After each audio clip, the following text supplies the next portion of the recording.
once again.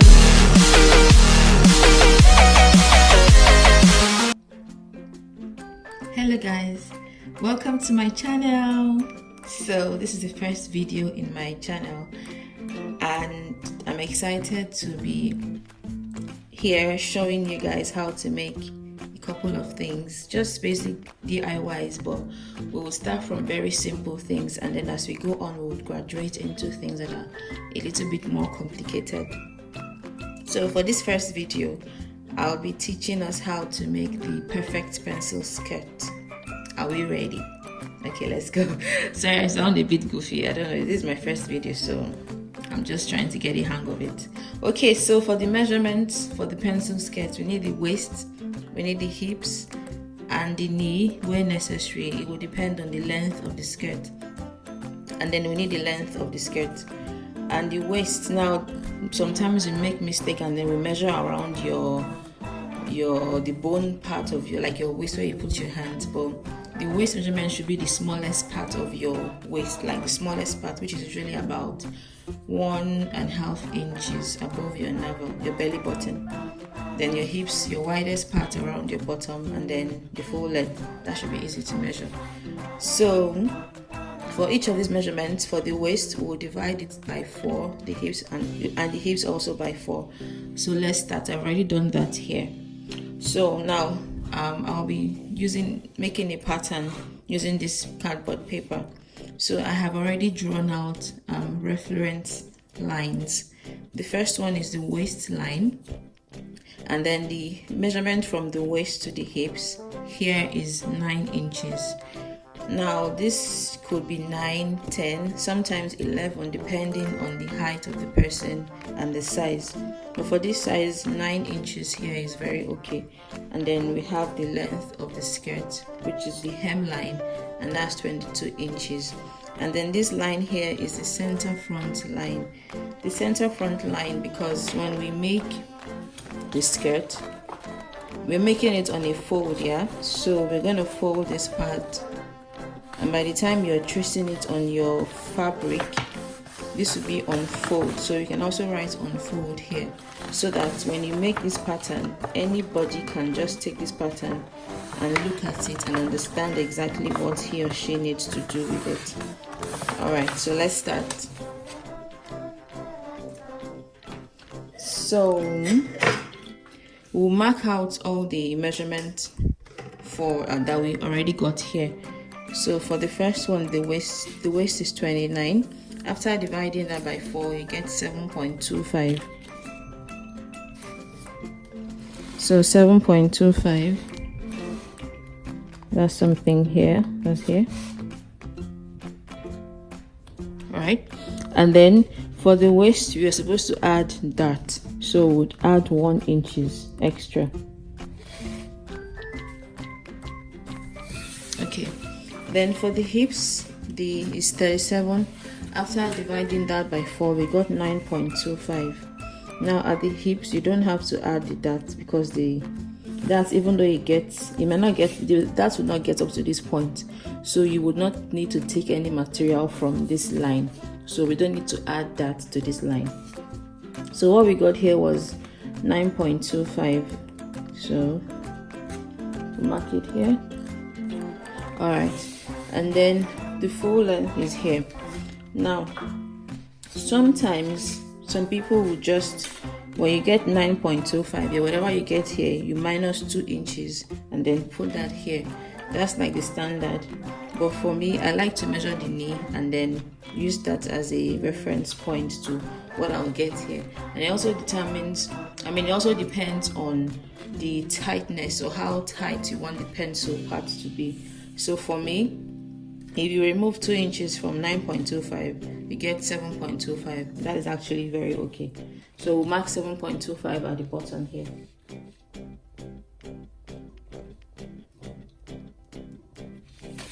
So you take your hip curve, right? So from this point to this point,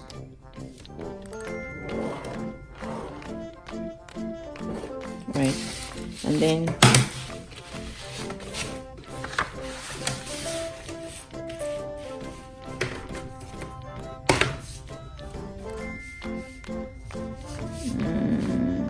Oh, sorry.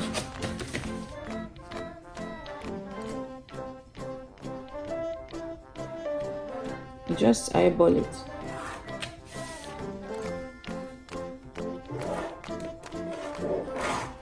So now at this point here, I have discovered over time that when you do it exactly like this, when you sew it like this, we're still going to add the allowance, mind you.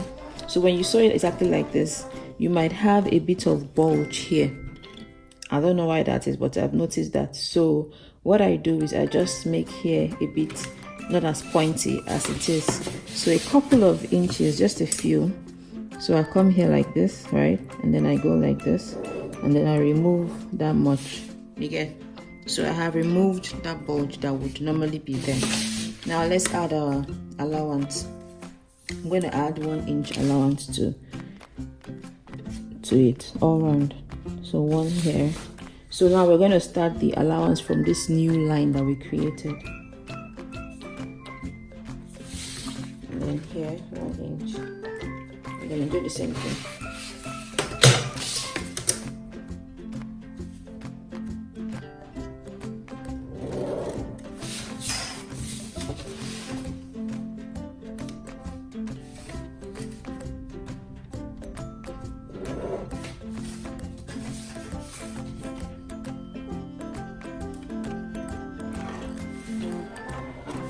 Okay, so now for the bottom part, we need to add allowance also to the bottom part. So note that when you are adding allowance here, at the end you're going to fold it in, right, for the allowance at the bottom. So you do not just draw the line down like this, because when you do it like this and then you cut it out, by the time you fold it, it would not be enough to fold properly. So you would have some, it would be weird, because the material, how do I explain this? You shouldn't put the line straight here, because you need a bit of excess, because when you fold it, there's going to be an overlap here, and when you fold this one like this, it will come in like this, you get? So you need to put extra out like this. So it just goes some inches out, just like this.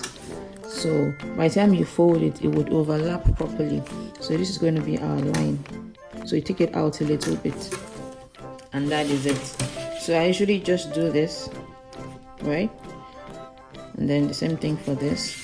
So this shows that this is an allowance. Now we'll come back to the waist. There's something I like to do. So for the waist, if you look at the human body, the waist in the front, it has a bit of curve. When I was drawing and learning, that was how I was taught. So what we do is you just don't draw the line straight like this. It won't be fitted perfectly. It won't be really nice. So when you want to draw the waist, you come down here by ½ an inch, right? You come to the center line here, center front line, and then go down by ½ an inch, right? And then you come back here and you take it out like this.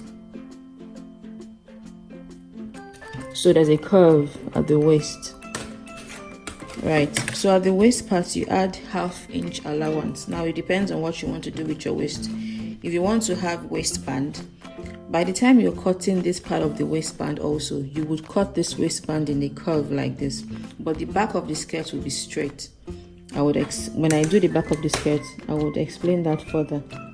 So this is going to be the curve here at the waist. So this is a new waistline, not this one here. Then you add ½ inch allowance. So let's add ½ inch allowance to this. That's exactly ½ inch. So it would come like this. This is half here, half here. So by the time you draw it, it will be something like this. And then this will be your new waistline. Then you cut it out, and this is the front part of your pencil skirt. Now sorry, I forgot to put the dart. Now the dart, how do you find where to put the dart? The placement of the front and the back darts, they are the same, but the lengths are different. So for the front, you need the measurement between the bust to bust measurement at the top. It's usually 4.5 to 5, depending on the size of the person's bust. For this person, hers was 4. So you do 4.5 because of the allowance.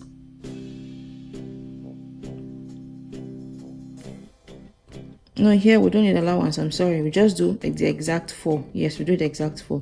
If we are going to cut it out, that you need allowance. We're not cutting it out, so we'll do the exact 4.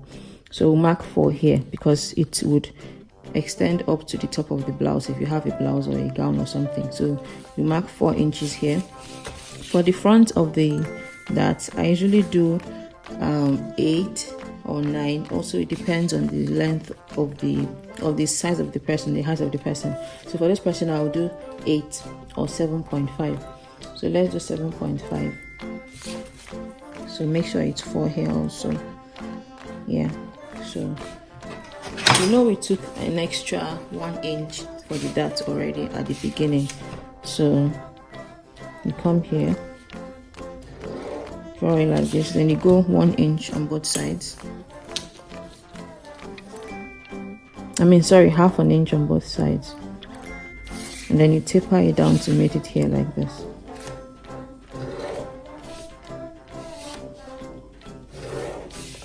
And then it's not very straight, but you get the point. So this will be our front dart. So in the next video, I'll be making the back of the skirt. So this is the front of our pencil skirt. Trust me, if you follow exactly what I have shown you, especially when we get to the back, because there's a bit of difference at the back, you will get the perfect pencil skirt. So all you need to do, just cut this out and place it on your fabric and put some weights on it so it doesn't move, and then you cut it out, and that's it. Thank you guys for watching. Like and subscribe to my channel. So watch out for the next part coming very soon. Bye.